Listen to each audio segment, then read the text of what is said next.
Community banking was never meant to blend in. It was meant to build trust, build culture, and build something that lasts. I'm Susan Guess, and this is Built to Matter, a podcast about brand, leadership, and building institutions and lives that leave a legacy.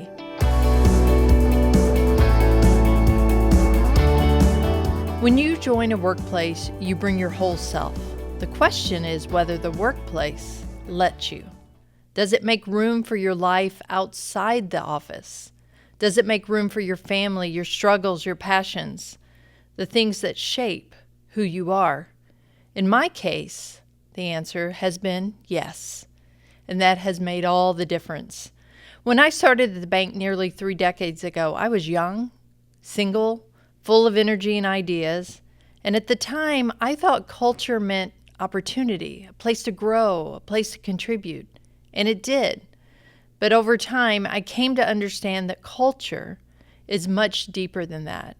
Because over the last 27 and a half years, a lot of life has happened. I lost both my parents. I lost 4 of my 8 siblings. I lost a brother to suicide. And I walked through addiction with another brother. There were seasons when I wasn't fully focused on marketing. I was just trying to hold things together. And during those seasons, the people around me did not step back. They stood with me.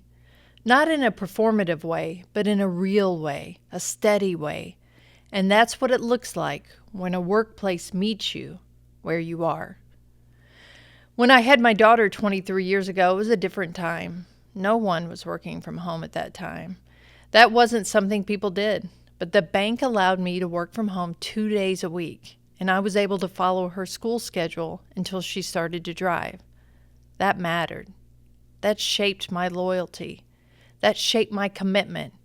Because when an organization sees you as a whole person, not just as an employee, you give it your best in return.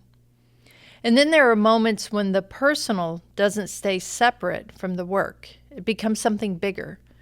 When my daughter was bullied at 8 years old, we made a decision as a family. We weren't going to attack a school. We weren't going to attack a child. We were going to address the issue. We were going to elevate the conversation. And it wasn't easy. But it led to something much bigger than we ever imagined. A decade ago, we helped pass legislation that now protects more than 640,000 public school students across Kentucky. There is now a Be Kind Kentucky license plate that supports the 13 youth mental health drop-in centers across the state. We created kindness murals all across our community, and this year we'll add our 10th one. Every Christmas Eve we host Scarf in the Park. This tradition is especially personal to me because it began to honor my dad, who died on Christmas Eve, before I ever started at the bank. And also, 3 years ago, my mom died in December, so in many ways, we honor both of them now. That day holds a lot of meaning for me. Something that started personal has turned into something much bigger, and the bank has helped me with that. We hang hats, gloves, scarves, and socks for those in need. Every item is hung with care using clothespins. People walk through and choose what they need, and every item carries a message. So on a night that can feel sad or lonely, they receive not just warmth, but hope. What makes it even more meaningful is how the community has embraced it. My daughter and I have gone into the local jail and into holding areas where women sit and knit items. Some of them have done it year after year, and we've had the opportunity to see what their life looks like after they leave, and they continue to be a part of it. Because you can see how much it matters to them to give back and how much it matters to create something for someone else. And they're not the only ones. The bank has donated, host drop-off places for people to leave items, churches knit items, people donate homemade items. So what began as one act of remembrance has become something many hands help create.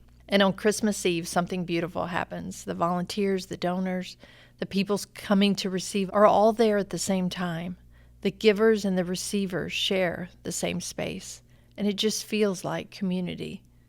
Over the years, we've distributed more than 25,000 items, and every time I'm reminded this is not marketing. This is community. And what I've come to understand through all of this is something simple.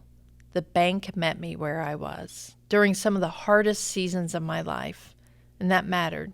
But it also did something else. It allowed me to take the things I care deeply about and turn them into something meaningful in the place where I work. And when the workplace does that, when it allows an employee to make that kind of difference, the kind of difference they feel called to make, something powerful happens. You don't just get a better employee, you build a more loyal one. Because now it's not just a job. It's a place where your life and your work are connected. The passion I have for the bank is matched by the passion I have for the work my daughter and my husband do to create kinder schools and communities. Those things are not separate. They strengthen each other. And every day they challenge us to wake up and be better humans, kinder humans at work and in our lives. And when I step back and think about all of this, I think about legacy. Because I believe all of us want to leave something behind, something that matters. And that legacy is bigger than where we work. But at the same time, the work we do becomes part of it. The difference we make in the lives of the people we work with, the way we show up for the people we serve, the example we set for our children, for me, for my daughter, and ultimately, the mark we leave on the world and whether it mattered. This is built to matter.